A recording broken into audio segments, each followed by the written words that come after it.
Necesitamos medios que no griten, medios que te escuchen sin prejuicios, medios que estén financiados solo por los oyentes. No esperes a otro momento. Hazte mecenas y únete ya a la Resistencia Cafetera. radiocable.com/mecenas.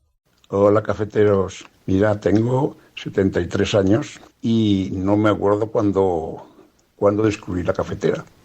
Hace ya tanto tiempo que no sé ni cuándo ni cómo fue, pero que durante mucho tiempo vengo ya escuchando. Y ha llegado el momento, creo, pues de hacerme mecenas, porque en los momentos difíciles, y creo que estos son momentos difíciles y complicados, es cuando hay que apoyar desde la Resistencia, y me he hecho mecenas. Venga, un saludo, Resistencia, un abrazo a todos y besicos. Son las 8:30 de la mañana. Las 7:30 en la Casa Museo de José Saramago. En Tías, Lanzarote. Buenos días, mundo. ¿Quieres un café? La Cafetera. En el programa La Cafetera de Radio Cable la ha entrevistado Fernando Berlín en La Cafetera. Durante 20 minutos en Radio Cable y dice todo lo que van a escuchar. Esta mañana en La Cafetera de Radio Cable. Radio Cable, que ha conseguido una auténtica primicia, ha entrevistado esta mañana y ha conseguido situar esa entrevista y lo que le ha dicho en los titulares de todos los... Dirige Fernando Berlín. Tuviera cuidado porque con las cosas que había dicho, que yo le oí la grabación del programa de Fernando Berlín, que lo... Mire, yo parafraseando a Radio Cable, no estás sola. I got raised on automobiles. My dad ran an automobile. He didn't own it. He ran an automobile agency for a long time.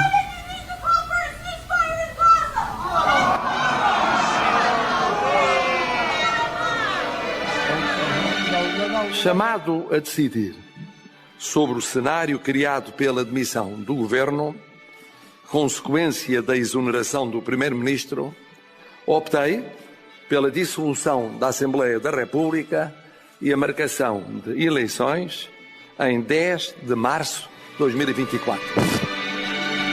Alejo Vidal Quadras, a 78-year-old man, was shot today in Núñez de Balboa in the wealthy neighborhood of Salamanca, where he lives, and taken to hospital. Fuentes del hospital confirman a este programa, confirman a esta redacción, que él mismo, es decir, Alejo Vidal Quadras, ha dicho a los médicos que le han tratado en el hospital que detrás de esta actuación está el régimen de Irán.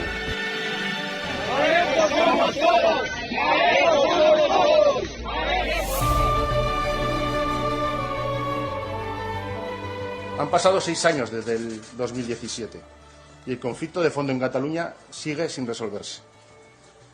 Hemos dado pasos importantes estos años y ahora, a pesar de las profundas divergencias, estamos preparados para abrir una nueva etapa histórica. Una etapa histórica en la que, a partir del respeto y el reconocimiento del otro, se busque una situación política y negociada. La oportunidad es real y la voluntad también.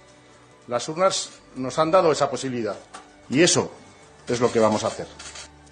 Nuestro objetivo es abrir paso a una legislatura que nos permita avanzar y construir una sociedad abierta y moderna, un país mejor, consolidar los logros conseguidos y no dejar que el pasado condicione el futuro. És una manera de retornar a la política allò que és de la política.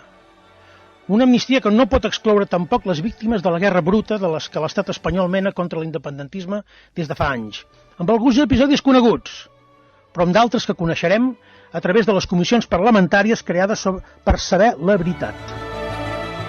Nos temíamos el anuncio de una ley de amnistía y nos hemos encontrado con algo mucho peor que cualquier cosa que nos pudiéramos imaginar, porque no es un acuerdo, es un cheque en blanco. El PSOE ha acabado firmando lo que le pusieron por delante sin defender ni su programa, ni sus postulados, ni tampoco a España. Apelamos a esa resistencia civil, pacífica pero firme, que va a ser larga, pero que solo tiene un fin y que nosotros conocemos y aceptamos. O el dictador en el banquillo, o los que nos oponemos a este golpe en la cárcel.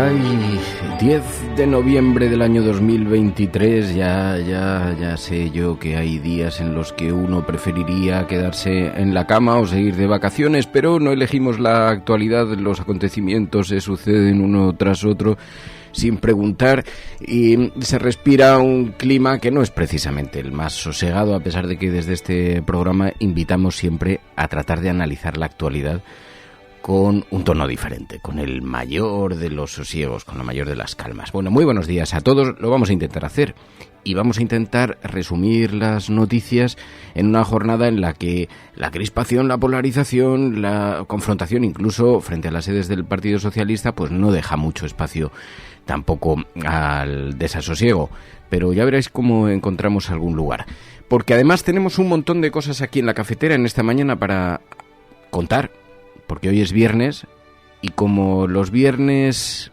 afrontamos el fin de semana, las pocas horas a las que vamos a poder dedicar algo de descanso, hemos preparado un menú que os va a encantar.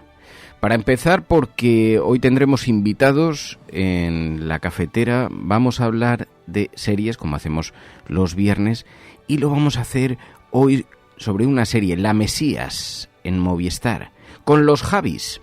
La Mesías, yo no sé si la habéis visto, está recibiendo unas críticas extraordinarias.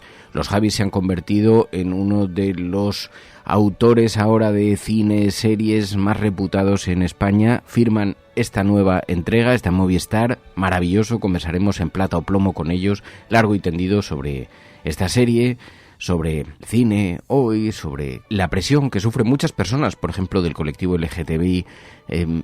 Bueno, vamos a tener oportunidad de conversar largo y tendido con ellos. Vamos a hablar también de videojuegos aquí en la cafetera porque tenemos una gran operación empresarial. Microsoft, sabéis que anunció la compra de Activision Blizzard, un gigantesco monstruo de diseño de videojuegos adquirido por la compañía Microsoft que agita el mercado de los videojuegos y lo hablaremos aquí con Víctor Fernández, así que tenemos conversación bastante agradable. Luego el resumen de la prensa internacional, veremos cómo recoge la prensa exterior las noticias de nuestro país y se convierte en una suerte de resumen de la semana, pero además con una aproximación un poco más distante, más calmada, que es la que hacen en los medios de comunicación internacionales. Así que muy buenos días a todos, bienvenidos a la cafetera, sentaos cómodamente, confortablemente, que vamos a pasar a repasar juntos la actualidad, a tratar de buscar explicación a este tiempo tan agitado, convulso que estamos viviendo en España.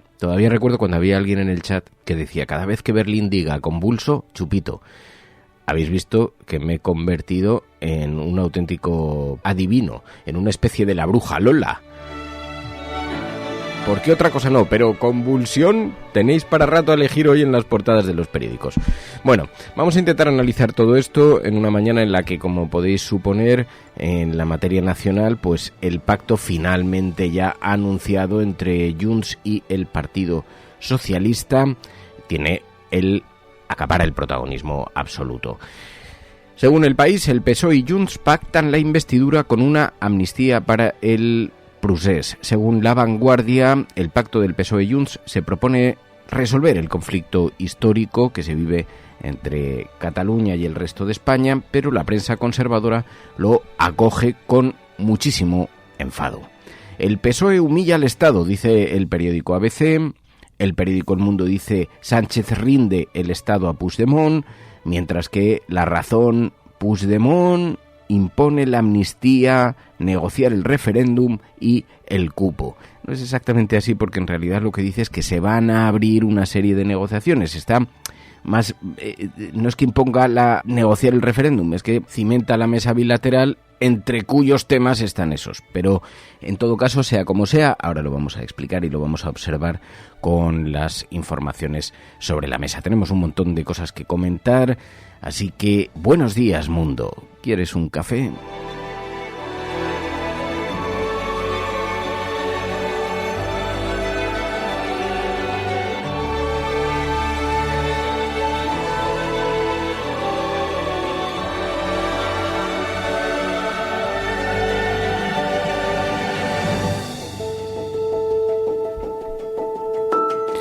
Bueno, si os parece, antes de entrar en la materia más dura, un par de notas. Estabais escuchando los audios de actualidad y habréis distinguido a Joe Biden.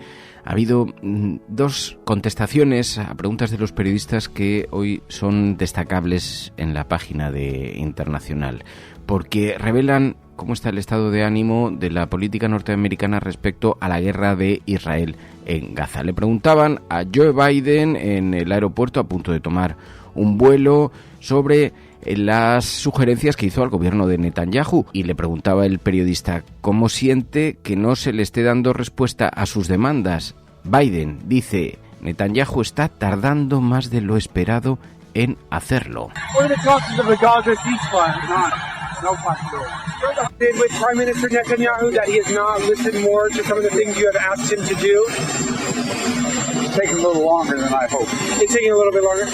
Está tardando más de lo que yo esperaría, decía Biden. También le preguntaban si veía la posibilidad de un alto el fuego. Decía que no.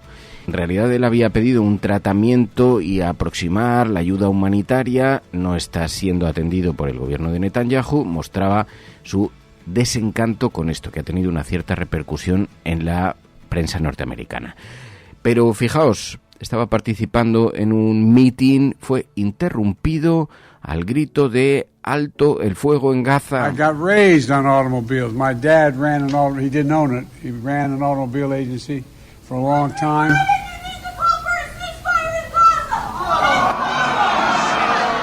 Así que vemos una creciente protesta por parte de la ciudadanía, incluso en Estados Unidos, en favor de el alto el fuego allí en Gaza y de la situación y los bombardeos de Israel. Bueno, pues mientras tanto hemos visto también en otras cuestiones, tenemos en Portugal una crisis política de primera magnitud a la que finalmente empuja a una convocatoria electoral. El presidente de la República, Marcelo Rebelo de Sousa, tenía que tomar una decisión: qué hacer después de la dimisión de el primer ministro. Había quien pensaba, él tenía en su mano alargar la legislatura eligiendo a un sucesor o convocar elecciones. Claro, había sospechas, terminará convocando elecciones, puesto que su partido, dado que él es conservador, tiene que ganar.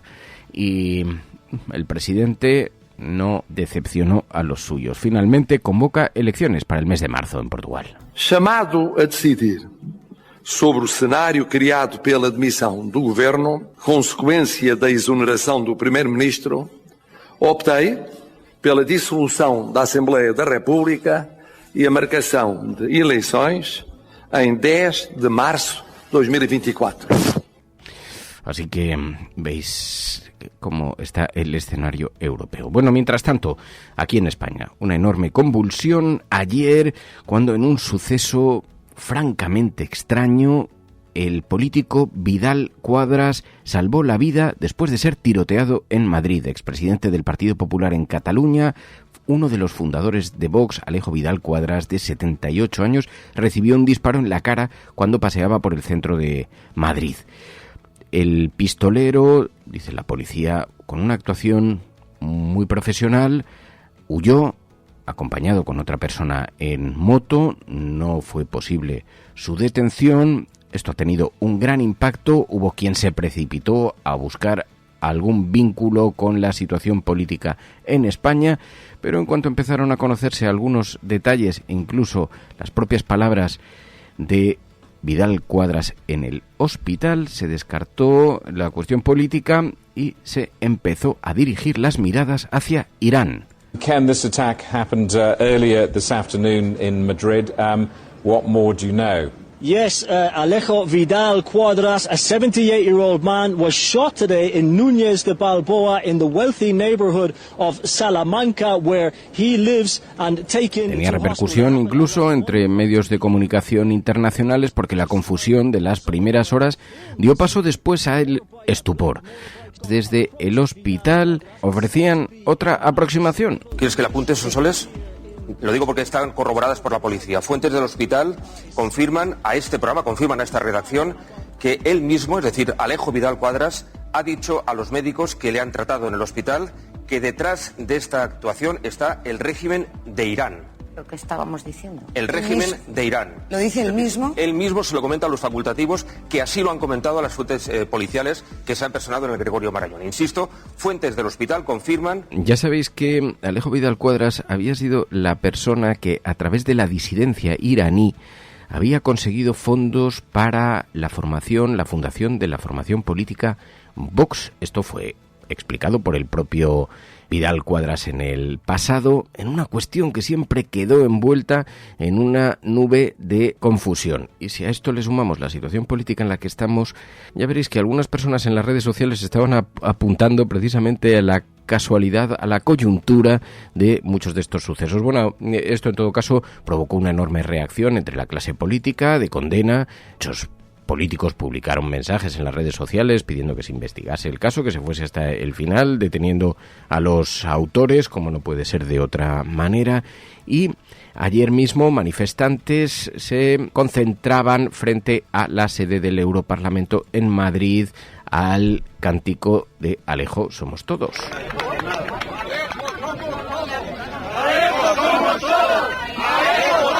Bueno, este episodio tan turbio y con mucha confusión alrededor, porque no se sabe si se apunta directamente al gobierno iraní, pero que nadie se lleve a engaño. Si el gobierno iraní fuese capaz de ordenar una operación en territorio extranjero, intentar asesinar a un expolítico, esto tendría un alcance de muchísima gravedad. Bueno, pues el caso es que mientras se aclara esto y la policía investiga, es verdad que hoy ocupaba las portadas de los periódicos, ya así señalando esa autoría. Investigan si el régimen iraní está detrás del intento de asesinato a Vidal Quadras. El expresidente del PP en Cataluña resultó herido grave tras recibir un disparo en la cara. La policía sospecha que el ataque está relacionado con su trabajo como defensor de opositores, dice el periódico El Mundo. Pero como os digo, hay algún episodio también de búsqueda de financiación, pues que ayer se ponía en evidencia en todas las redes sociales. Mientras en La Vanguardia también este asunto en la portada: un pistolero dispara en la cara a Alejo Vidal Quadras en Madrid. El político está fuera de peligro. La policía investiga la relación del ataque con Irán. Bueno, este es otro de los capítulos que ayer llevaban a la actualidad a colocar los focos en el ambiente que se respira. Pero esta mañana el asunto que ocupa la atención es este acuerdo alcanzado entre el Partido Socialista y Junts.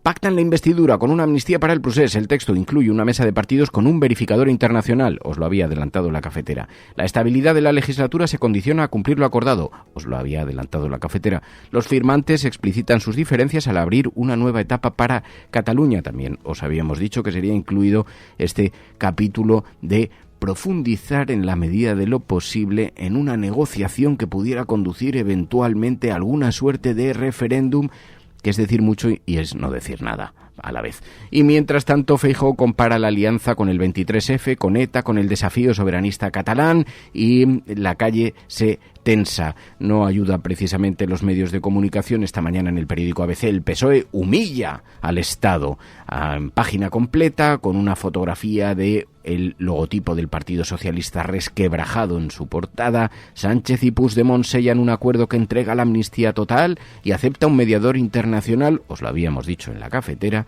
para negociar el referéndum. El Consejo General del Poder Judicial, todas las asociaciones de jueces y fiscales, inspectores de Hacienda y la calle lo rechazan, dice el periódico ABC. Hombre, la calle lo rechaza. En la calle, ahora os lo cuento, pero en la calle hemos vivido en las últimas horas algunos cánticos. Primero, que de nuevo otra vez se producen estas manifestaciones, estas movilizaciones frente a la sede del Partido Socialista con violencia y con 10 detenidos. Pero además, manifestaciones convocadas al grito de defendamos la democracia transcurrían entre cánticos llamando al alzamiento nacional. Desde luego, como defensa de la democracia no tiene precio. ¡Al alzamiento nacional!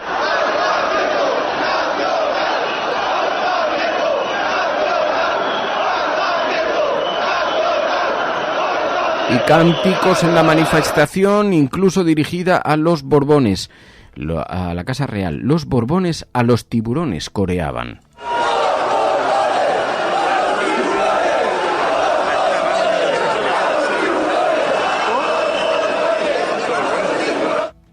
Habría habría que preguntarle al Partido Popular si suscribe todos estos cánticos: alzamiento nacional, ni un puto mena, los borbones a los tiburones, con los moros no tenéis cojones, esas lecheras a la frontera, illa, la valla a Melilla, prensa española manipuladora, no es una sede, es un puticlub, esta sede la vamos a quemar. Estos son algunos de los cánticos que se escucharon ayer en la puerta de la sede del Partido Socialista.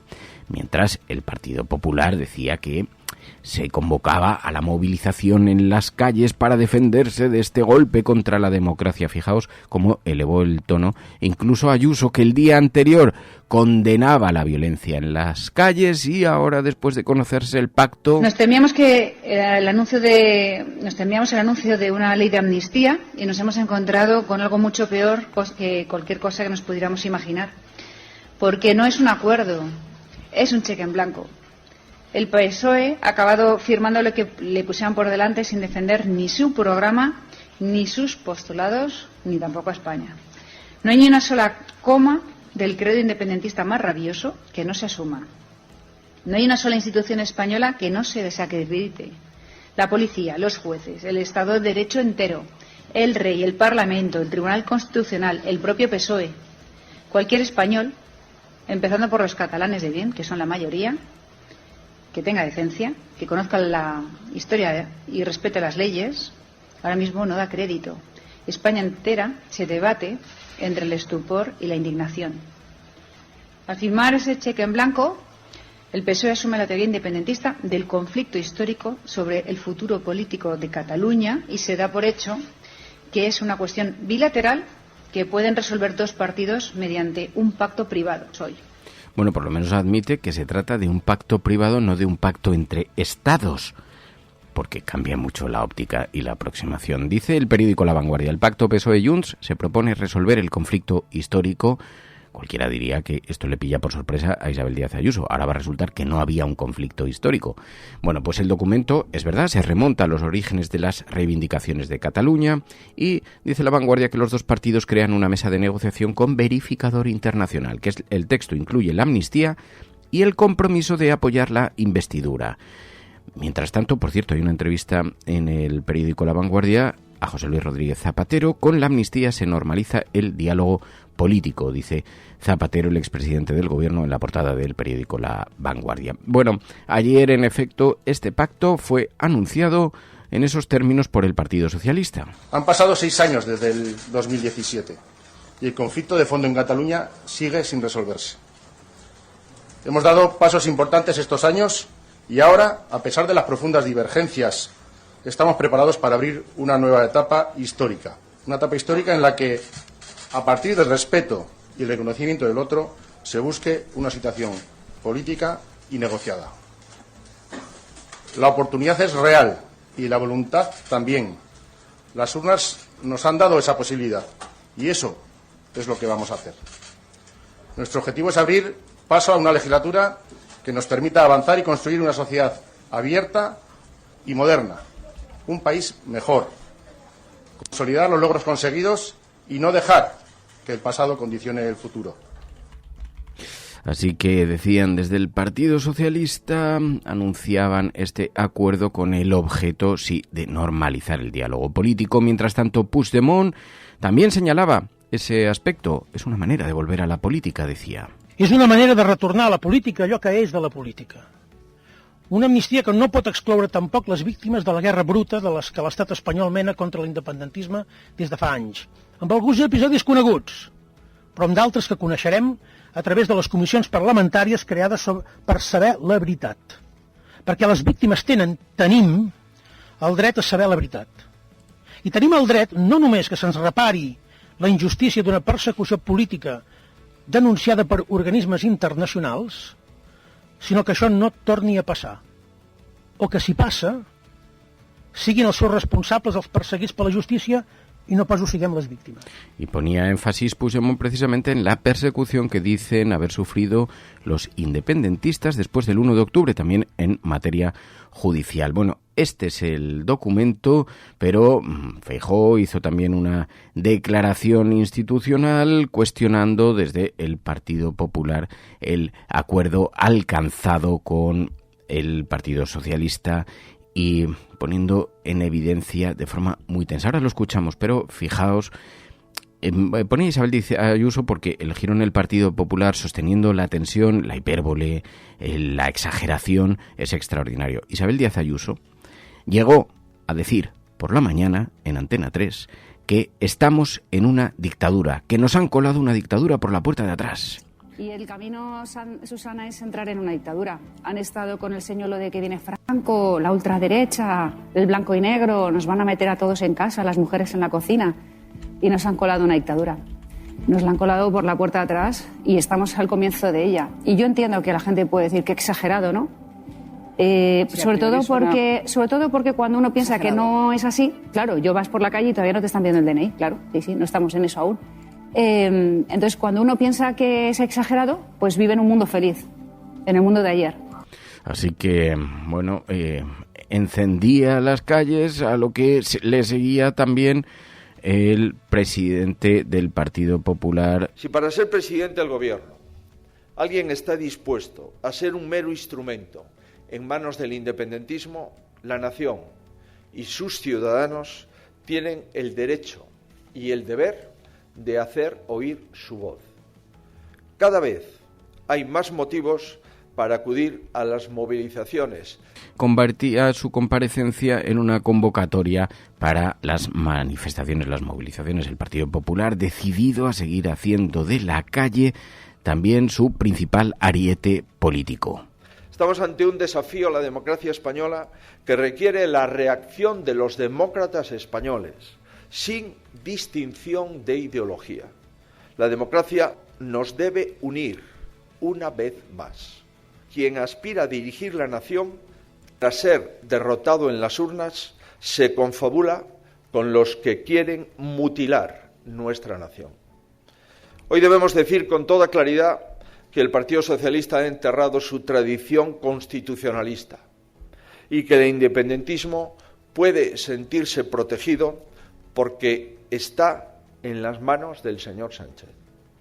Hoy el Partido Socialista toma el relevo de Junts y de Esquerra Republicana de Cataluña al frente del procés, asume el relato separatista y se compromete a promover todos sus objetivos.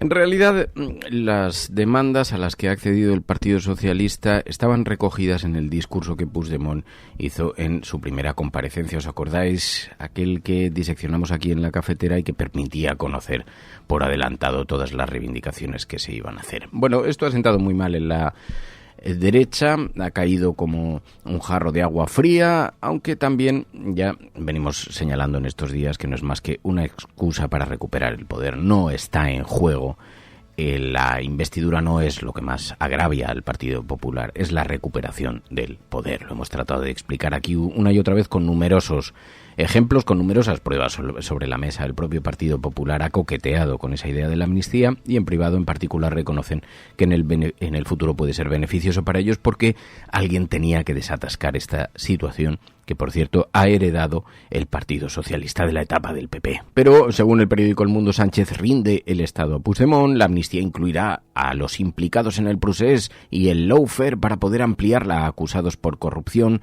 Dice unilateralidad, no hay una renuncia a ella. Puigdemont proclama que el único límite será lo que diga el Parlament. Se discutirá la autodeterminación en una mesa de negociación que se reunirá fuera de España y Junts no promete apoyar a Sánchez y le advierte que tendrá que ganarse sus votos día a día. Dice además que la figura del mediador, esta que sabíamos que iba a despertar tanta inquina, un verificador internacional supervisará que la acción del gobierno cumple con lo pactado y que además se negociará la cesión a Cataluña del 100% de los tributos y se promoverá el regreso de todas las empresas. Esto es una trampa porque en el documento lo que figura es cuáles son las aspiraciones de cada una de las partes. La aspiración, en efecto, de la parte del independentismo es que el 100% de los tributos que se recaudan allí se destinen allí. Pero esto no significa, esto es la reivindicación. Esto no significa que se acceda a eso per se en este mismo documento, sino que se abordará en las mesas de negociación. La mesa bilateral ya hablaba de estas cuestiones. No es que haya cambiado mucho y la mesa bilateral ya existía antes. Así que sí que es verdad que la figura de alguien que supervise, fiscalice el cumplimiento de los compromisos, sabíamos que iba a ser una bomba para la derecha, porque en cierta manera representa internacionalizar el conflicto, algo que la derecha siempre se ha negado a hacer. Pero también es cierto que en una negociación de esta naturaleza cualquier empresa lo habría hecho, habría colocado a alguien que se asegure también alguna suerte de notario de dar fe de que se están cumpliendo los acuerdos, porque si no aquí firman los dos y dentro de 2 días van incumpliendo y ya está. Supongo, es de suponer que tendrá consecuencias el incumplimiento. Estas cuestiones siempre se pactan en cualquier tipo de negociación de esta naturaleza. En todo caso, sí, es un territorio muy resbaladizo que pone a la derecha, la enfada notablemente, y luego hemos visto la posición de la extrema derecha. Abascal ha dicho que esto hay que defenderlo en las calles. Hemos visto incidentes a lo largo de la noche, le vimos a él llegando a Ferraz, y ayer, sin embargo, había quien en las redes sociales sacaba punta a estas afirmaciones que ha estado haciendo, porque Abascal dijo públicamente en su comparecencia: o acaban ellos en la cárcel o acabamos nosotros, esto solo conduce a este camino. Pero claro, había quien señalaba: hombre, que lo diga después de que Irán se nos revela como un actor repentino en la política española, después de que la persona que recaudaba fondos para el partido Vox a través de la disidencia iraní haya sido tiroteada en Madrid. Cuando hablan de acabar en la cárcel, decía ayer un tuitero, no se estará refiriendo a este asunto, porque claro, paralelamente tenemos a Macarena Olona denunciando la financiación, dice Macarena Olona, ilegal del partido Vox. Así que cuando anuncia Abascal que alguien acabará en la cárcel, decían sí, pero a lo mejor no es precisamente por la ley de amnistía. En fin, bueno, el caso es que ayer, con este discurso aparentemente muy duro... Y permítanme que comparta con ustedes una reflexión final. Iniciamos en el día de hoy una resistencia civil que será larga, porque hoy se da a conocer un acuerdo entre traidores, y es muy posible que los traidores acaben traicionándose entre ellos. Pero mientras tanto debemos ser absolutamente conscientes del peligro que enfrentamos. Porque vuelvo a reiterarles lo que les he dicho estos días. Quien saca de la cárcel a los criminales para acceder al poder está a un paso de meter en la cárcel a los inocentes para mantenerse en ese mismo poder. Ya hemos comprobado que el autócrata de la anterior legislatura no se conforma y que en esta legislatura quiere ser directamente un dictador. Y por eso apelamos a esa resistencia civil, pacífica pero firme, que va a ser larga, pero que solo tiene un fin y que nosotros conocemos y aceptamos: o el dictador en el banquillo o los que nos oponemos a este golpe en la cárcel. Hombre, si explican lo que está denunciando Macarena Olona, el desvío de ese dinero, 11 millones de euros de dinero público a las fundaciones de Vox, pues a lo mejor acaban en la cárcel o no. Pero a lo mejor no es por las razones políticas, a lo mejor se está colocando una venda antes de tener la herida. Decía Nacho en las redes sociales, Nacho Anón, decía: se te han caído los argumentos, esto tiene mala pinta. Bueno, el caso es que veremos en qué acaba todo esto, pero desde luego la hipérbole, la exageración, algunos viven en una suerte de realidad paralela, porque, como decía María, no sé, Rick, acusar a Sánchez de golpe de Estado y pedir un alzamiento nacional tampoco parece que sea muy coherente. Esto es La Cafetera. Si lo estás escuchando, no estás sola.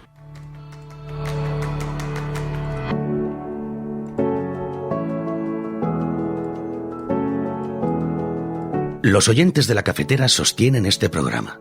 Hazte mecenas y únete ya a la resistencia cafetera. radiocable.com/mecenas. Vámonos a la prensa internacional a ver cómo han acogido todas estas cuestiones con Pilar de la Peña. Programas de radio, de televisión en España, la prensa burlándose de nuestra propuesta. Podrán decir todos los periódicos del mundo lo que quieran. Que a democracia va a ganar. En España, el ex vicepresidente del gobierno... En España finaliza el recuento de votos en los comicios municipales y autonómicos con una participación del 64%. Rodrigo Rato is under investigation. Dejaré lo mejor de mí, para poder estar a la altura de la confianza que ustedes me han entregado. No olvidamos justicia, verdad, respeto. Seguimos. Bueno, pues en la lectura de la prensa internacional que hacemos cada semana aquí de la mano de Pilar de la Peña, esta semana el foco, claro, colocado sobre el acuerdo anunciado entre el independentismo, entre JxCat y el Partido Socialista con Pedro Sánchez, un asunto que está acaparando la atención. Pilar de la Peña, muy buenos días. Hola, buenos días. Ya vimos esta semana, en todo caso, que comenzaba con el Financial Times defendiendo desde un editorial que, aunque fuera por conveniencia, el acuerdo, la amnistía merecía la pena. Era una apuesta que merecía la pena, ¿no? Decían. Ese era exactamente el titular de su editorial, ¿no? La amnistía es una apuesta que merece la pena. Y luego en el contenido del texto, que además tuvo mucho impacto aquí en España, porque se hicieron eco muchísimos medios y muchísimos comentaristas políticos, realmente daba una visión bastante ponderada de la situación en España. Explicaba que realmente esta posible amnistía, que ahora parece que se va a aprobar en España, era por conveniencia, y realmente resaltaba que probablemente desde el Partido Socialista no la hubieran abordado, de no ser porque necesitaban el apoyo de los partidos independentistas para la investidura. Pero decía una frase contundente, dice que un camino que se toma por conveniencia política también puede ser el adecuado, y consideraba que podía ser adecuado tanto para Cataluña como para España, ¿no? Decía que esta amnistía es verdad que era muy divisiva, es verdad que generaba un gran rechazo en la derecha y sobre todo en la extrema derecha, pero tenía el potencial de realmente de destensar la situación y normalizar las cosas en Cataluña, que bueno, en el editorial se repartían críticas en general a casi todos los actores en esta crisis. Por ejemplo, al independentismo se les reprochaba haber llevado la situación a un punto de fricción y generando unas fisuras muy, muy profundas, tanto en Cataluña como en el resto de España, y bueno, se veía que esta era quizá la oportunidad de avanzar y de realmente reparar la situación, ¿no? Y había otra frase que yo creo que es bastante significativa, que decía eso, ¿no? Que las enormes fisuras políticas y sociales que se habían creado a raíz de la crisis catalana nunca se pueden resolver únicamente con la actuación de fiscales y tribunales, ¿no? Que era necesario un diálogo político y un debate democrático, que en cierta forma era lo que podía permitir esta ley de amnistía, ¿no? Y recordaba en este sentido, y le daba cierto crédito a Pedro Sánchez por ya haber conseguido destensar la situación, en concreto con los indultos a líderes catalanes condenados por todas las acciones en el 1 de octubre, y pues señalaba que, aunque arriesgada, esta era una medida que también podía ayudar a avanzar en este camino. Ha sido mucha la repercusión de este texto del Financial Times, desde del editorial, mucha repercusión. Se ha convertido en un espaldarazo, sin duda, para la negociación, porque ha suavizado un poquito el debate en torno a los poderes económicos, la derecha, un poquito, porque luego las manifestaciones que han rodeado las sedes del Partido Socialista por toda España, esto sí que ha tenido también bastante repercusión en la prensa internacional. Bueno, en general ha estado muy pendiente de toda la semana de la negociación, de las manifestaciones, de la ofensiva de los jueces, ¿no? Sí, del acuerdo también que se ha anunciado entre el PSOE y Junts. Es verdad que ya te digo que llevan toda la semana con el foco puesto en lo que sucede, en lo que podía suceder en España, porque desde que la semana pasada ya se formalizó el acuerdo con Esquerra, se señalaba que Pedro Sánchez parecía encaminado a lograr la investidura.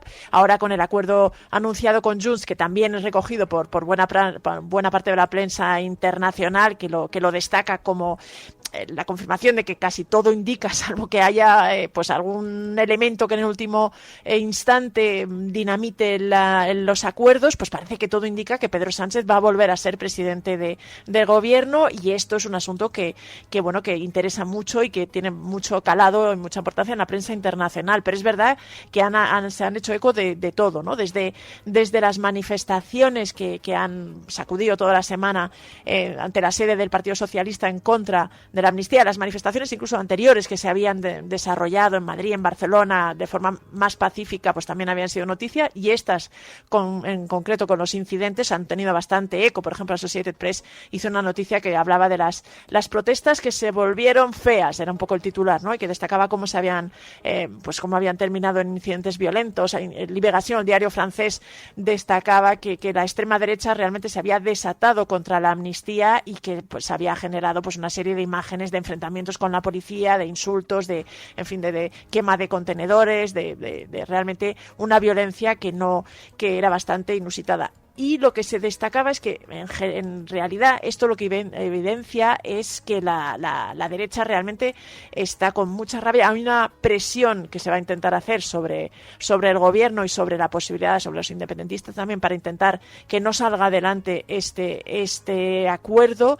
Y Le Point, por ejemplo, el semanario francesa, destacaba la contraofensiva de los jueces, ¿no? En cierta forma, primero con la imputación de Carles Puigdemont por terrorismo en una causa por parte de la Audiencia Nacional, que era algo que también recogía Radio France International. Y luego también pues por las manifestaciones tanto del Consejo General del Poder Judicial como en general los desafíos que se estaban manteniendo, ¿no? Se destacaba esto, que la oposición a la amnistía se endurece, aunque todo indica que el acuerdo y que digamos que la investidura se va a llevar a cabo. Este es un poco el análisis que hace la prensa internacional. Oye, una crisis que teníamos aparentemente adormecida. Vemos como la prensa internacional destaca el nombramiento de un nuevo embajador argelino. Esto indicaría un cierto deshielo entre España y Argelia y el inicio del fin de la crisis, dice la prensa, ¿no? Sí, la verdad es que es un asunto que ha pasado un poco desapercibido aquí en España. En realidad, el medio que lo saca a la luz es el Confidencial.com, que revela que Argelia ha pedido autorización para nombrar a un nuevo embajador en España. Hay que recordar que Argelia retira a su embajador en Madrid 24 horas después de anunciarse el cambio de posición española sobre el Sáhara Occidental y el apoyo al plan marroquí. Esto desde entonces, desde hace más de 19 meses, había provocado una crisis diplomática bastante importante entre España y Argelia, y un poco en sordina, pues este anuncio de nuevo nombramiento se interpreta como un paso significativo por parte de Argelia para intentar restablecer las relaciones, ¿no? Esto lo destacan importantes medios como Le Monde, por ejemplo, Le Point, Jeune Afrique, que es un medio que cubre todo el norte de África. Destacan que esto tras 19 meses, más de año y medio de crisis diplomática, este nombramiento de un nuevo embajador, que parece que sería, que todavía no se conoce, digamos, la identidad de la persona, pero sí que ya hay una comunicación oficial entre ministerios que indica que va a haber un nuevo embajador, sería el primer paso realmente hacia el fin de esta crisis diplomática o hacia un deshielo de relaciones, ¿no? Que, por ejemplo, era el titular que elegían algunos medios. Y en este sentido es interesante ver también, lógicamente, ha sido noticia en medios argelinos y en medios marroquíes, que Marruecos también es el país que estaba ahí a expensas de esta crisis. Y bueno, los medios argelinos lo que señalan es que sí parece que hay un compromiso del gobierno argelino para realmente restablecer las relaciones, y señalan que no ha habido grandes avances, pero sí se están fijando, digamos, están destacando algunos gestos de España, en concreto de Pedro Sánchez, que buena parte del enfado del gobierno argelino era muy directamente dirigido hacia Pedro Sánchez. Se consideraba que había sido una decisión del gobierno de Pedro Sánchez y en particular del presidente español, y en este sentido, pues se destacaba que, por ejemplo, en el último discurso que hizo ante Naciones Unidas sobre la Asamblea General, pues insistió en que era necesaria una solución para el Sáhara en el marco de la Carta de Naciones Unidas. No mencionó el plan marroquí, se agarraban a este hecho, y además hablaba de que había habido una reunión bilateral entre representantes de España y Argelia que habría ayudado a este deshielo. Pero quizá llamativa la reacción de la prensa marroquí, ¿no? que también es parte interesada en esta crisis, y en general en Marruecos están muy satisfechos porque consideran que hay una rivalidad importante que tiene mucho que ver con todo esto. Desde Marruecos, lógicamente, la posición sobre el Sáhara es radicalmente diferente, y en este sentido pues consideran que ha sido un fracaso diplomático de Argelia, que al final ha tenido que restablecer las relaciones diplomáticas con España sin obtener ningún tipo de ganancia a cambio, y que este regreso del embajador argelino, pues en el fondo desde Marruecos se celebra casi como un éxito para su país. por cierto, los medios marroquíes insisten en que España ha reconocido la marroquinidad del Sáhara Occidental. No entran mucho en los detalles, pero bueno, eso forma parte de la retórica que tiene cada medio en este caso. Aunque sí es verdad que uno de los motivos que se da en general en todos los medios que hablan de este deshielo y de esta normalización de las relaciones es la eventualidad, la perspectiva de que Pedro Sánchez siga siendo presidente del gobierno, ¿no? Parece que el gobierno argelino había apostado que podía haber un cambio de gobierno después de las elecciones generales, del adelanto electoral. Esto quedó un poco trastocado y una vez que se ha ido conformando y que se ha ido cerrando los acuerdos, pues el hecho de que Pedro Sánchez vaya a seguir siendo presidente del gobierno probablemente ha ayudado a que Argelia pues intente reconducir y digamos restablecer la relación con España. The Minister of Social Rights, Ayon Belara, is calling on her government to cut all ties with Israel. La dualidad también en la manera de abordar la guerra de Israel en Gaza, la dualidad en el gobierno también es abordada por la prensa internacional, donde la posición de Yone Belarra ha llamado la atención. Ha sido entrevistada en Al Jazeera, ¿no? Sí, han entrevistado ahí a la ministra española, especialmente que ya había sido mencionada en buena parte de los medios internacionales, porque probablemente ha sido el alto cargo europeo que más contundentemente ha hablado contra Israel y realmente denunciando el genocidio, hablando de los crímenes de guerra, incluso pidiendo que fuera llevado Benjamin Netanyahu ante la Corte Penal Internacional y que se rompieran relaciones diplomáticas, ¿no? Que España rompiera relaciones diplomáticas con Israel. Esta petición de Yone Belarra ha tenido bastante eco y ha hecho que fuera entrevistada en Al Jazeera, donde ha explicado su posición y sus críticas, ¿no? Ha hecho la comparación, ha denunciado la doble moral que hay en muchos líderes europeos a la hora de condenar sin reservas las violaciones de derechos humanos en Ucrania y, sin embargo, mantener en silencio las que se estaban produciendo en Gaza a consecuencia de los bombardeos de Israel, ¿no? Yone Belarra en la entrevista insiste en que hay un genocidio planificado de Israel en Gaza y, bueno, pues explica un poquito cuál es su petición y cuál es su posición en esta crisis.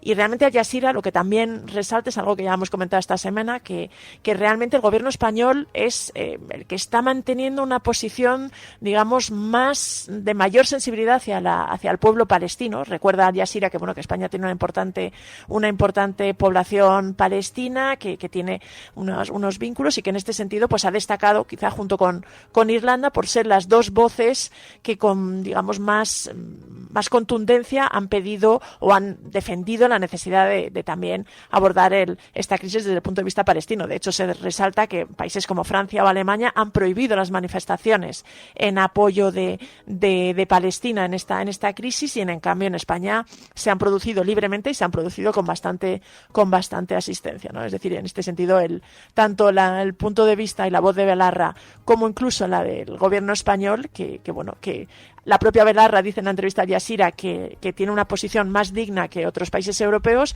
aunque insiste en que debería ir más allá e incluso aboga por romper relaciones diplomáticas con Israel.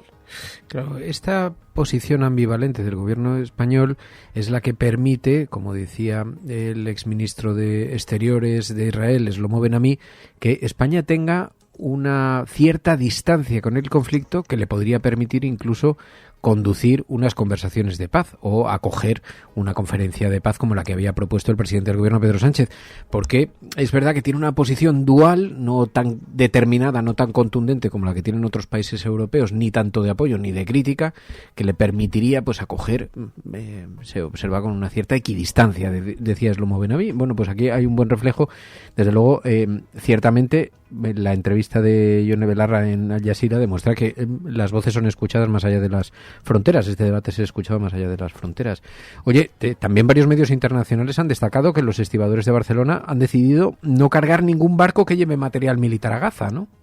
Sí, es una noticia que que algunos consideran meramente simbólica, pero que ha llamado la atención de medios como Reuters, Anadolu y bueno, varias cabeceras de todo el globo, ¿no? Algunas también árabes y bueno, les ha llamado la atención esta decisión, este comunicado del sindicato de estibadores del puerto de Barcelona, que ha anunciado pues una especie de bloqueo, de boicot a los barcos, que rechazando pues cargar los barcos que van a llevar armas con destino a Israel y a Gaza, ¿no? En el marco de una cierta pues crítica hacia los abusos y los crímenes que se están cometiendo allí, y bueno, pues una especie de llamada de atención que, ya te digo, destacan bastantes medios internacionales, y que bueno, que en cierta forma recogen la voz del sindicato, que explica que bueno, que están intentando que más estibadores o estibadores de otros puertos de España y de otros puntos de Europa pues se unan a esta especie de denuncia y de bueno, pues de rechazo a facilitar el envío de armas para las matanzas que se están viendo en Gaza. Además, hemos visto otros asuntos que están en la prensa internacional. Euronews y The Politico colocaban en el foco el plan de España de prohibir los vuelos de corta distancia.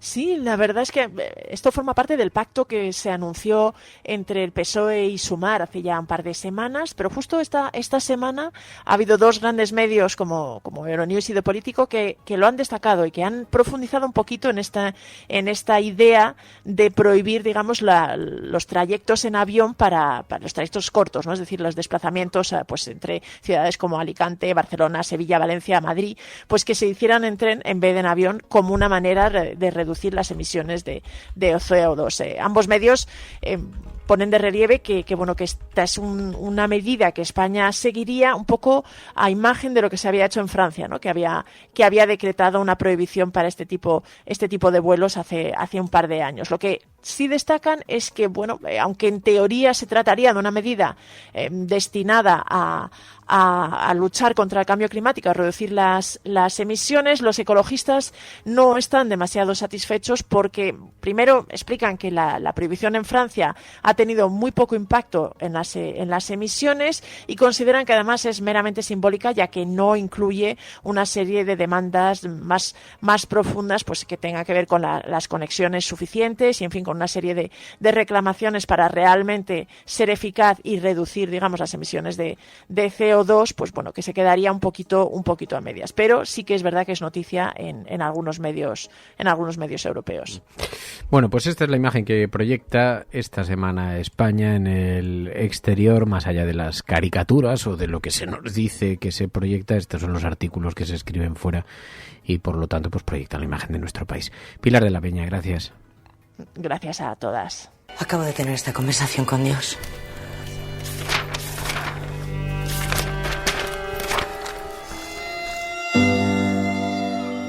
Dios mío, dime, ¿qué quieres a tus hijos? ¿Y para qué quieres a mis hijos? Para que salven el mundo. ¿Cómo tienen que salvarlo? Cantando. Bailando. La Cafetera y Neutral presentan Plata o plomo. El mundo en series. En el Juego de Tronos, o ganas o mueres. Con Fernando Merlín y Ana Pastor. ¿Sabes dónde estás? Es una radio pirata. De la zona neutral. Nos recuerda un poco por qué luchamos.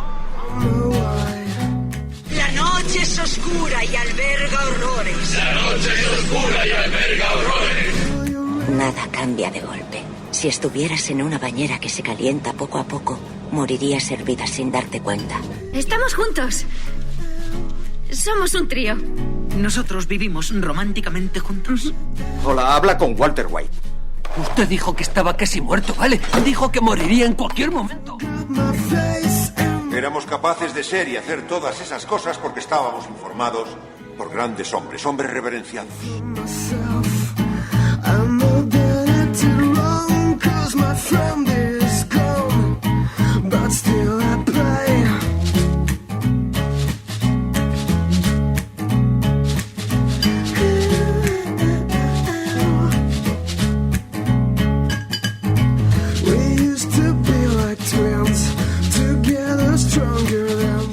Plata o plomo, el mundo a través de las series de televisión, a través de las películas, de los documentales, con Ana Pastor, Neutral. Ana Pastor, muy buenos días. Muy buenos días. Hoy en modo mega fan, no sé cómo definirlo, pero me apetecía mucho que llegáramos a la Mesías.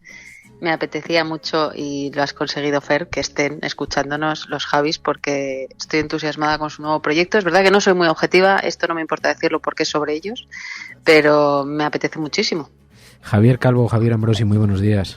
Hola, buenos días. Buenos días. Hay que agradecértelo a ti, Ana, en todo caso, porque sé que les tienes muchísimo afecto, también mucho respeto profesional. Es verdad que los Javis están en uno de los mejores momentos de su carrera o viviendo un gran momento en la vida profesional, con un enorme reconocimiento, con el lanzamiento de esta nueva serie en Movistar, La Mesías. La verdad, el ambiente, cómo lo han retratado, me parece absolutamente fascinante. Ahora hablamos de esta historia y vemos la recomendación en qué se fundamenta, pero tú además tenías un argumento por el que decías, Ana, yo quiero explicar cuál es la razón de conversar con ellos y por qué esta devoción. De ser una fanática, como dicen los mexicanos. Sí, bueno, es verdad que les quiero mucho, pero creo que esta otra parte del respeto profesional, he tenido la suerte de verles trabajando en una parte de Paquita Salas, creo que está muy extendido entre nuestra profesión o la parte de la profesión que compartimos, lo currantes que son, el respeto que tienen, y hay una cosa que me gusta mucho de ellos, que es el compromiso y la coherencia. Ellos la hacen hacia afuera, creo que la elección de los temas, la mirada que tienen, eso es ya evidente, creo que tienen un reconocimiento internacional, pero me gusta mucho poder contar que eso también es hacia adentro, es decir, en cómo organizan los equipos, en Suma, que es su nueva empresa, cómo establecen las normas corporativas, se respira esa cultura corporativa también de respeto hacia sus equipos, y creo que eso, cuando alguien está tan arriba como ellos, tú decías, desde hace tanto tiempo, porque lo difícil a veces no es llegar sino mantenerse, creo que es muy bueno añadirlo, porque la creatividad y el talento está como ya más subrayada en todas partes, pero esta otra parte creo que lo complementa muy bien en su caso. Dejaos amar. Joder. Muchas gracias. No, gracias. Primero quería decir que el amor y la admiración es recíproca. Queremos mucho a Ana y la admiramos como profesional inmensamente, así que estar aquí charlando con vosotros dos es un placer y un honor. Yo quería decirte, Ana, que además agradecimiento, porque creo que todo lo que hemos hecho sin el apoyo de los medios y sin el apoyo de personas como tú no hubiera llegado a la gente. O sea, que muchísimas gracias por darnos voz, porque claro, uno puede hacer lo que le dé la gana, pero si luego no trasciende o si no hay un altavoz que le ayude, no va a ningún sitio. O sea, que gracias por apoyarnos desde el principio, y también lo que dices de dentro y fuera, gracias por resaltarlo, porque para nosotros es súper importante. Para nosotros es que están unidos. O sea, para nosotros, yo no comprendo, o sea, creo que la serie es mejor cuando mejor se hace lo de detrás, ¿sabes? O sea, que para mí está tan unido, es casi tan importante cómo lo hacen las niñas como cómo se sienten sus padres en el rodaje, ¿sabes? Para nosotros era una rueda, cuando sus padres están cómodos y a gusto y se respetan las horas de trabajo de los niños y hay cariño y respeto y afecto y tienen su espacio para estar bien y se les da pues que pueden venir al set y tal, pues se genera como esa confianza que también le repercute en el trabajo de las niñas en La Mesías, por ejemplo, ¿no? Es un ejemplo. Uh-huh. O eso, cuando uno está contando la historia de Veneno, pues tener personas trans en el equipo con las que poder chequear que lo que estás contando tiene respeto, sentido y coherencia, es que es mejor para el proyecto. No solo es mejor para el mundo en general, sino que es que hace la serie mejor. Sí, déjame que cuente solo una cosita y yo ya me callo. Tuve la suerte de que me invitaran a ver los primeros capítulos en un cine hace unas semanas antes del estreno en Donosti, y Fer, tú que me conoces bien, que eres amigo mío desde hace tropecientos años, quiero que sepas que tuve un bajón de tensión, que probablemente tuve también una acumulación de cansancio, pero durante el visionado yo estaba muy impactada viéndolo, y los 10 primeros segundos en la sala a oscuras pensé, los 10 primeros segundos, no voy a desvelar nada por si alguien todavía no ha visto el arranque, pensé, ¿es demasiado los Javi? Y cuando llegué al segundo 11, dije, es tan abierto, y eso que el primer capítulo no es súper representativo de los demás, pero estaba súper impactada viéndolo. Iba a decir una frase de Pulp Fiction, vamos a dejar los elogios, pero no la voy a decir, pero vamos a dejar los elogios para el final de la conversación, porque es verdad, está recibiendo unas críticas fabulosas. Y vamos a empezar por el principio. La Mesías es un thriller familiar, así es como ha sido definida. Habla de la superación del trauma, de la fe como herramienta para llenar el vacío, del arte como vía de escape del terror. ¿Cuál es la sinopsis que nos podéis hacer como autores de esta serie? ¿Cuál sería la síntesis que nos podéis hacer? Para mí es la historia de una familia a lo largo del tiempo y de los traumas que comparten y de sus relaciones a través de los años. O sea, es un drama familiar con tintes de thriller y con tintes apocalípticos y con tintes pop que habla de lo que significan los lazos de parentesco, especialmente los lazos de entre hermanos, ¿no? Lo que significa ser hermano de alguien y compartir infancia. Es una serie que todos sabemos que no es al uso y se puede contar de muchas maneras y desde muchos lugares, ¿no? Puede ser la historia de dos hermanos que se reencuentran para buscar a unas hermanas que dejaron atrás hace mucho tiempo. Puede ser la historia de un grupo de música católico conformado por unas hermanas que se vuelve viral y que impacta en la vida de dos personas. Puede ser la historia de una madre que decide encerrar a sus hijos en una casa en mitad del campo, del bosque, porque se lo dice Dios. Es la historia del nacimiento de una secta. Es muchas cosas, pero pues según por donde la cuentes, pues se puede llevar a un lugar, pero es muy la Mesías al final. Sí. Yo creo que es un retablo de muchas cosas que al final tiene una entidad propia. Y luego quiero decir que lo que habéis comentado de que el capítulo 1 no es representativo de la serie, es justamente lo que dice Javi Calvo, lo que dice ahora mismo, que es que cada capítulo es un género en sí mismo. Como que cada capítulo tiene como su propio enfoque, su propio punto de vista, su propio género. Entonces, claro, cada capítulo es casi una pequeña historia que poco a poco las vas uniendo todas, y cuando termina el capítulo 7 es cuando se encajan todas las piezas de la creación. O sea, la idea era hacer como un relato seriado de 7 capítulos. Y cada capítulo tiene su propio enfoque, su propio punto de vista. Entonces, por eso el primero es un piloto tan raro, porque necesitas el segundo para comprender a dónde vamos, el tercero que te da el contexto, el cuarto para entender la diversión. Como que cada pieza va encajando, y creo que si el espectador se deja llevar y respira ese inicio difícil, luego se le hace muy fácil y van cayendo las fichas solas. Pero justo es por eso, por eso es difícil de explicar exactamente qué es. Pero sí, el drama familiar es lo que yo creo que más conecta con la gente. Decíais que estabais explorando el lado oscuro y perturbador de la fe también. ¿Está inspirado en hechos reales? Porque veo que en esto ha habido algo de debate. Sé que sí que habéis hecho investigación sobre historias de familias que después de algún tipo de llamada han encerrado a sus hijos o han vivido en una realidad, no sé si como la que habéis descrito en la serie, pero ¿tiene algo de inspiración? Siempre nos inspiramos en la realidad. Creo que esto no es ningún secreto. Muchas representantes se nos han acercado para decirnos que Paquita Salas eran ellas. La trama de Ana Allen en Paquita Salas también era pues inspirada en hechos reales. Siempre miramos a nuestro alrededor. Entonces sí, esta historia bebe de muchas historias reales, algunas que suenan más a la gente y algunas menos, pero al final yo creo que el secreto para escribir es investigar. Porque no hay nada más concreto que la realidad y es que inevitablemente cuando te pones a escribir sin investigar lo que haces es escribir en general, escribir cosas que tienes aprendidas y que son ecos de otras cosas que ya se han hecho, ¿no? Pero en cambio cuando investigas la realidad, nosotros tenemos una investigadora maravillosa que se llama María Zuil que nos ayuda, pues nos interesa este tema, ¿no? Pues ella empezó a investigar sobre pues historias alrededor de ese tema. Te encuentras con cosas fascinantes, muy concretas y que te llevan a lugares que nunca te esperarías, ¿no? La realidad es lo más inspirador de todo, claro, pues siempre hay que partir de ahí. Claro, y nosotros después de Veneno lo que no queríamos hacer era un biopic, lo que no queríamos hacer era coger la realidad y transcribirla a un guión y a imágenes. Queríamos hacer algo más, que supusiera un paso más. Por eso tiene parte de inspiración, tiene parte de hechos reales, tiene parte de imaginación, tiene parte de nuestras propias historias.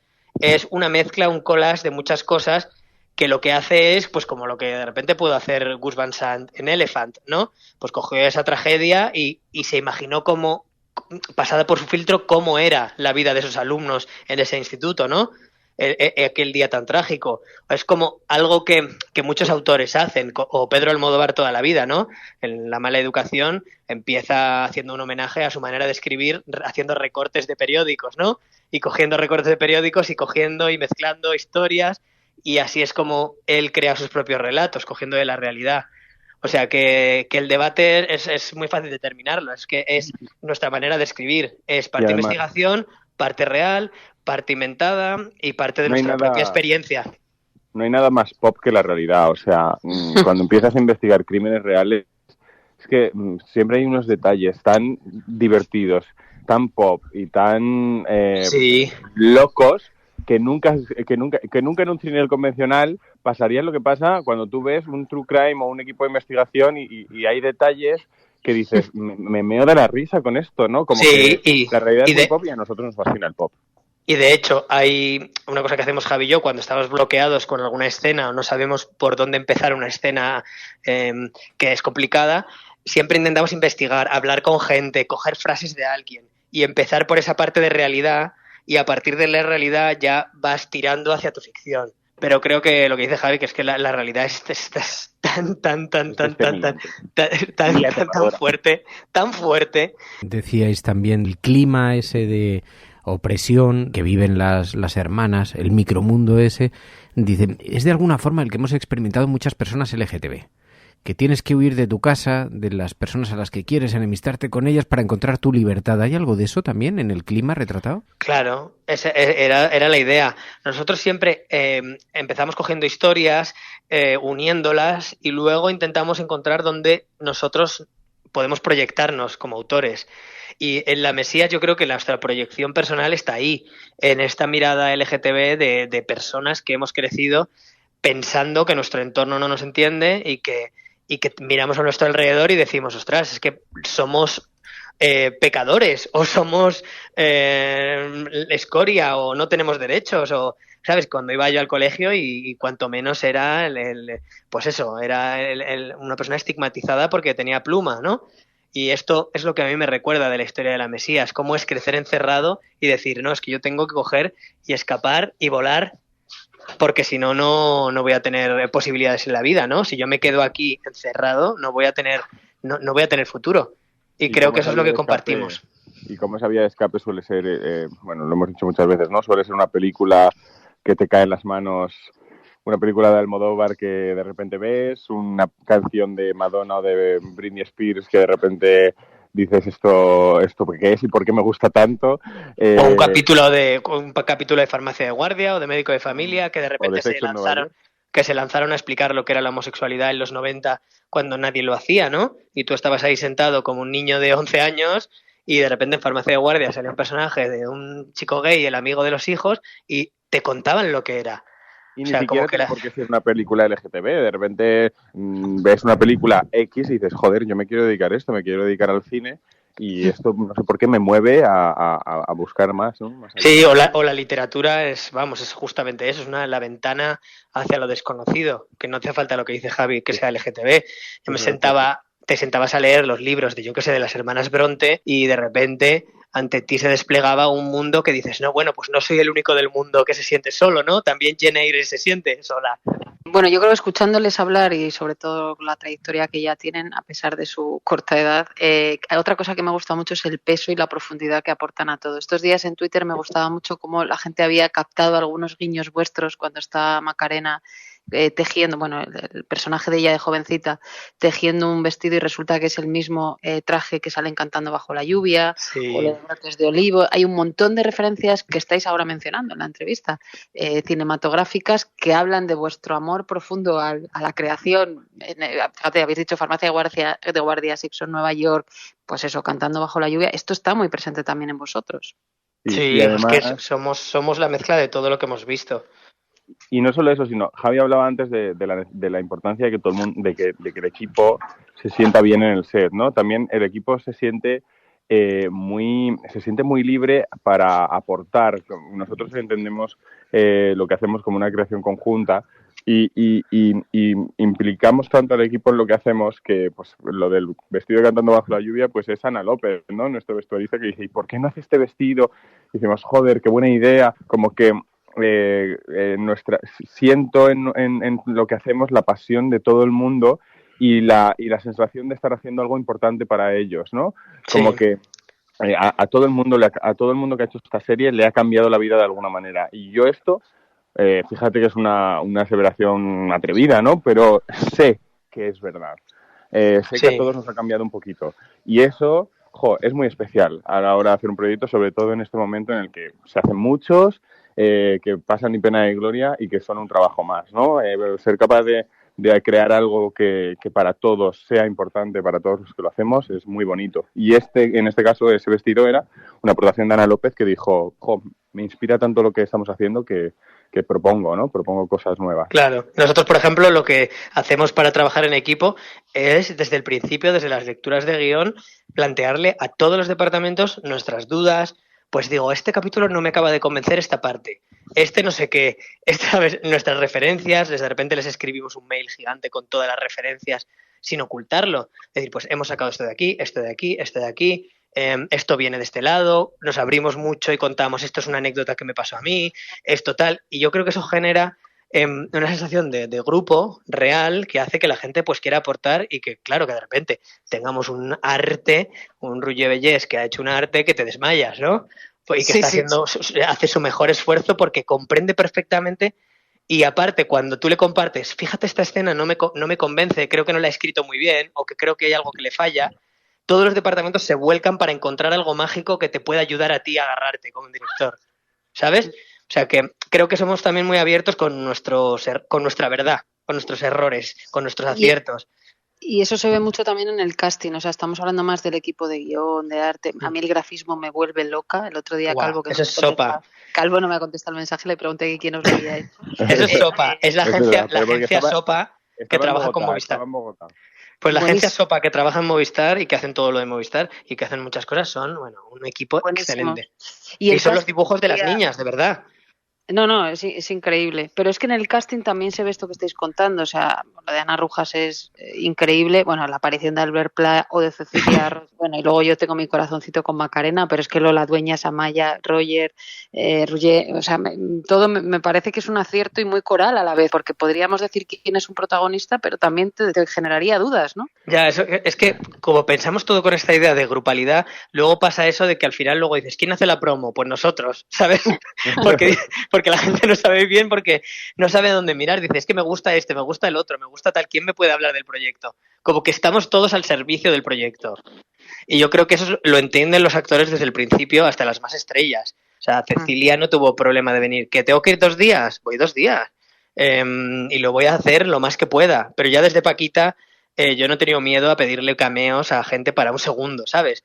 Y decir, estamos todos al servicio de Paquita Salas, que es más famosa que Bryce, más famosa que Belén, más famosa que los Javis, más famosa que cualquiera de los que hayamos hecho, ¿sabes? Paquita es Paquita y hay que honrarla. Y la Mesías tiene un poco eso también, ¿no? Es decir, oye, no, es que estamos todos al servicio del proyecto. Y ya lo aprendimos esto en La Llamada, que empezamos en el teatro y los repartos iban cambiando. Y hubo un momento que dijimos, oye, yo no puedo estar dependiendo de que una actriz venga o no venga o se quede o no en el teatro. Si vamos a durar 10 años en cartel, hay que honrar el proyecto. Y hay que estar todos a muerte con La Llamada, y La Llamada es la marca y el cartel es La Llamada y todos proyectamos lo mejor hacia el proyecto.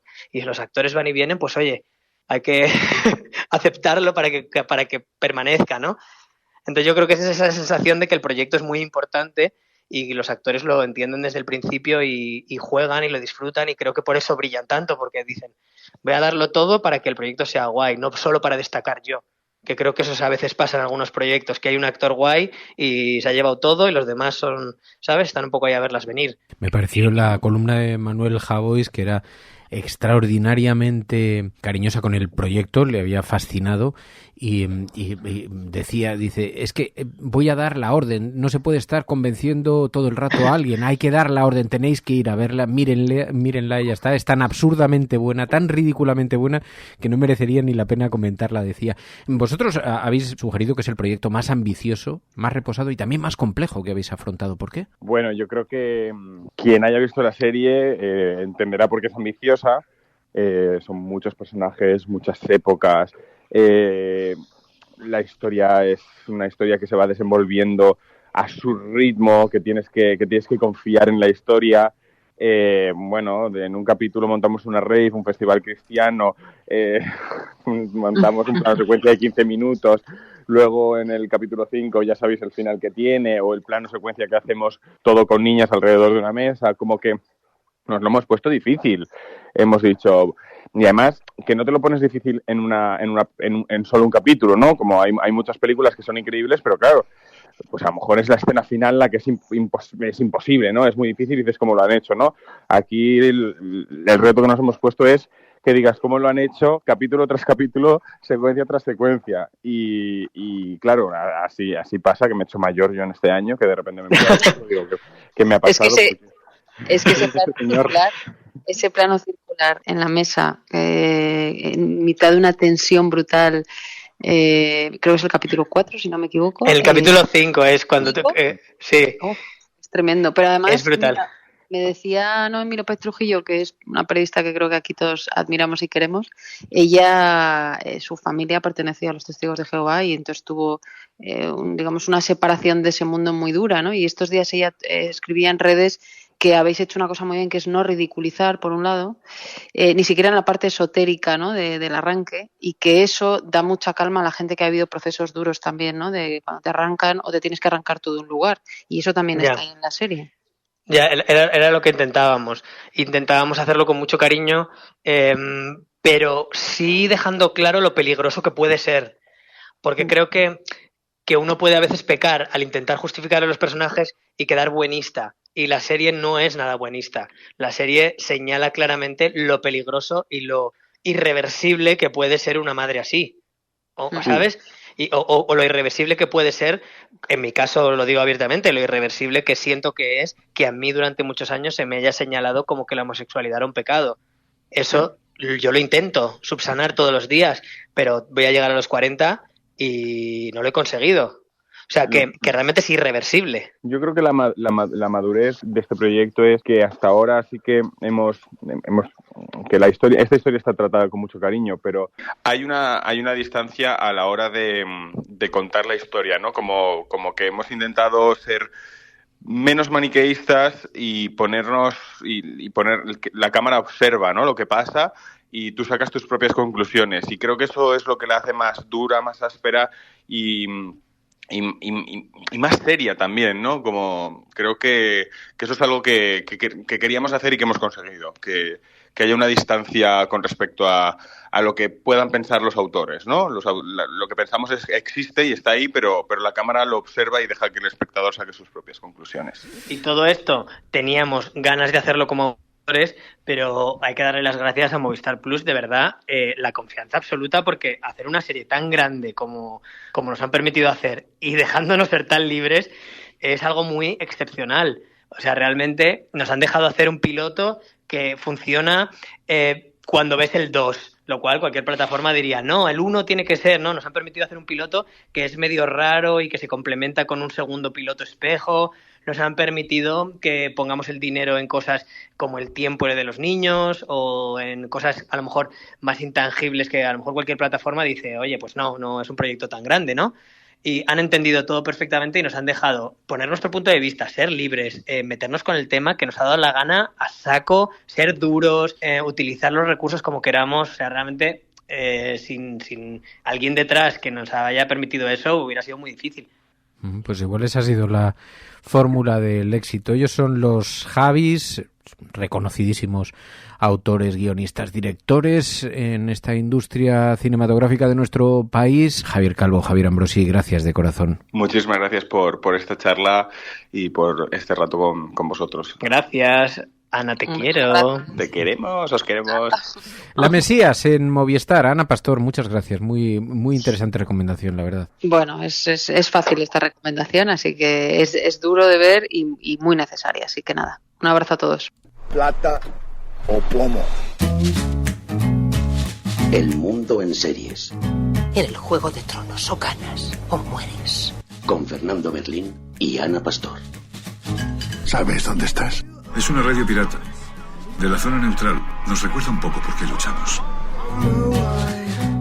La noche es oscura y alberga horrores. La noche es oscura y alberga horrores. Nada cambia de golpe. Si estuvieras en una bañera que se calienta poco a poco, morirías hervida sin darte cuenta.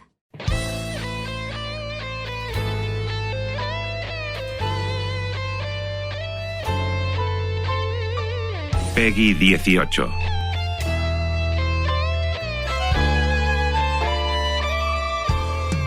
El momento del Peggy 18 es de mis favoritos, no porque ya lo hemos explicado muchas veces, no porque en este espacio donde hablamos de entretenimiento digital, de videojuegos, de la industria del videojuego, hablemos de contenidos para adultos, que el Peggy 18 ya sabéis que es una etiqueta que identifica los contenidos para mayores de edad. No es tanto así como que este sector también ha alcanzado su mayoría de edad hace mucho tiempo. Hoy lo vamos a demostrar conversando en la cafetera con Víctor Fernández. Señor Peral, muy buenos días. Hola, muy buenos días. Oye, qué ganas tenía de charlar contigo otra vez. Que lo sepas. No, yo también. Estoy siempre encantado de venir aquí, ya sabes, Fer, y muchas gracias por invitarme.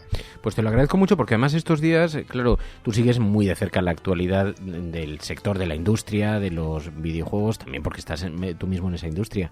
Y en estos días ha habido una gran noticia. Microsoft ha comprado Activision Blizzard. Esto es de hace algunos días, pero es verdad que es una de las compañías, Blizzard, de las más lucrativas del mundo, una de las compañías más importantes con títulos importantísimos debajo de su mesa, ¿no? Sí, efectivamente. Imaginaos, seguro que gente que nos está escuchando conoce Call of Duty, o conoce Candy Crush, o conoce World of Warcraft, Diablo.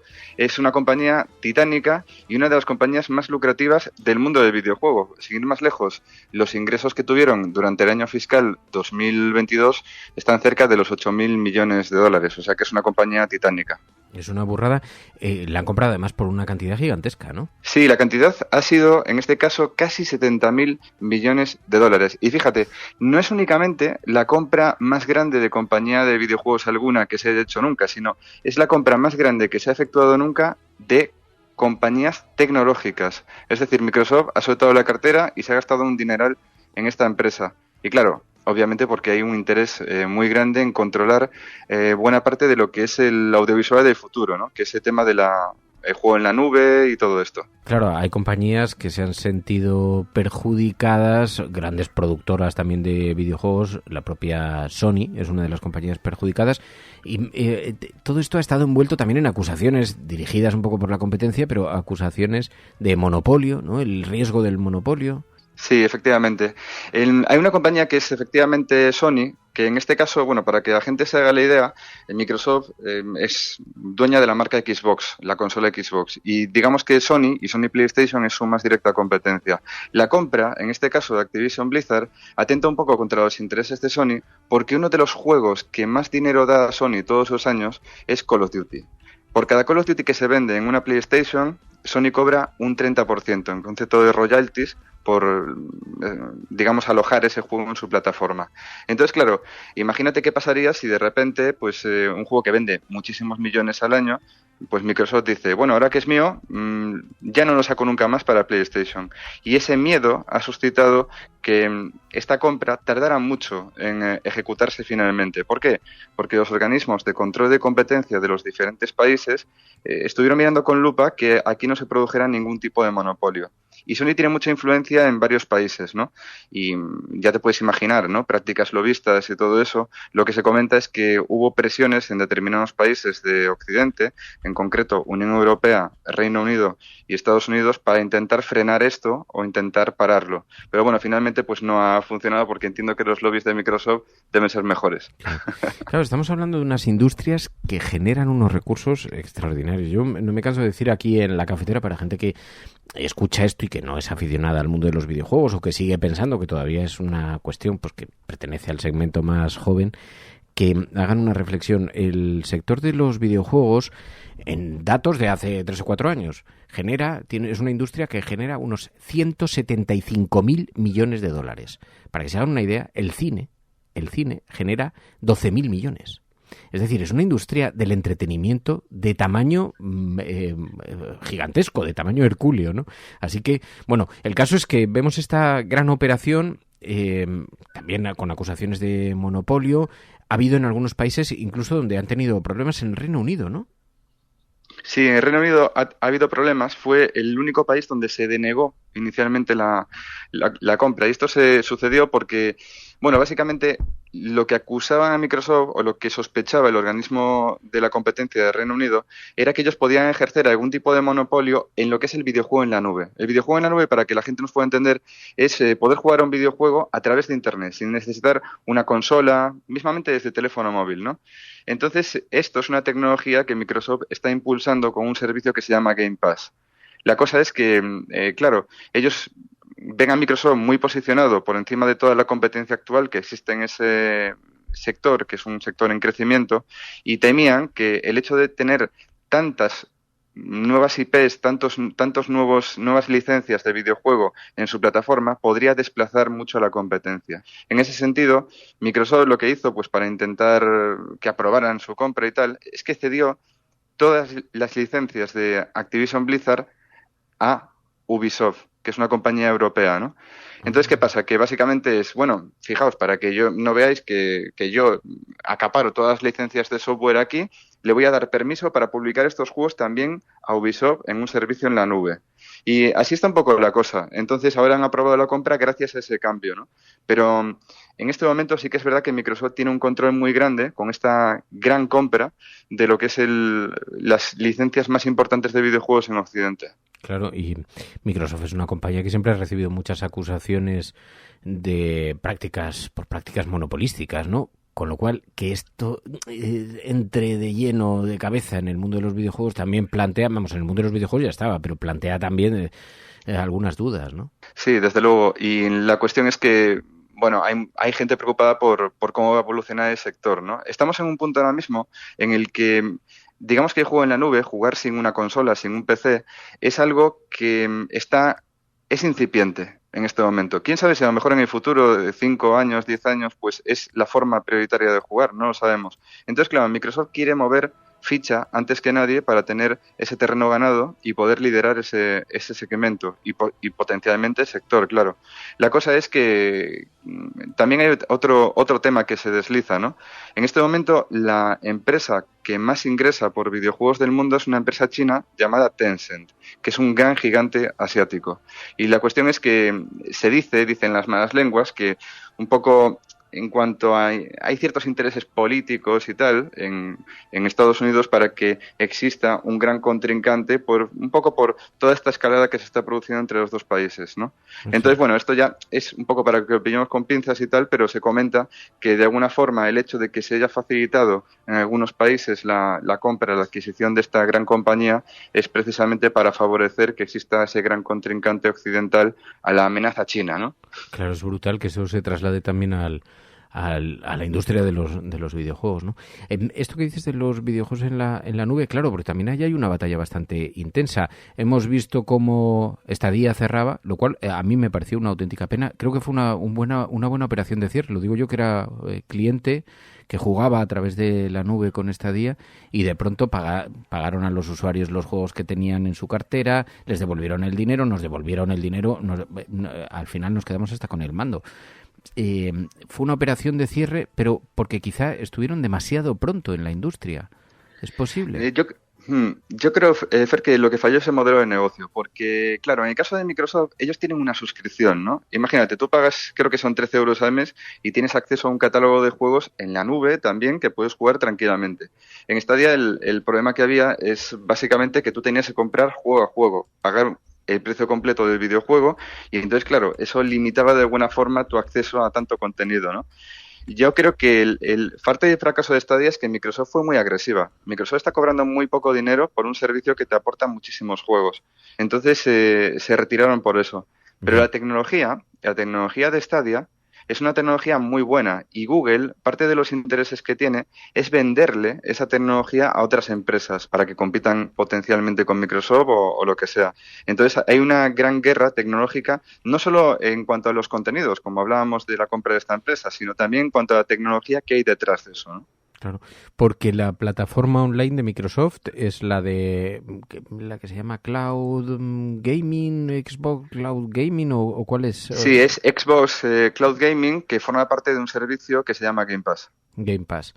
¿Y es necesario tener una Xbox o no? No, no es necesario. Tú desde tu teléfono móvil o desde un tablet podrías perfectamente jugar si tienes una suscripción. Es parte del potencial que tiene esta tecnología, ¿no? Que realmente no necesitas comprarte la máquina, sino que lo puedes hacer prácticamente desde cualquier dispositivo. Claro.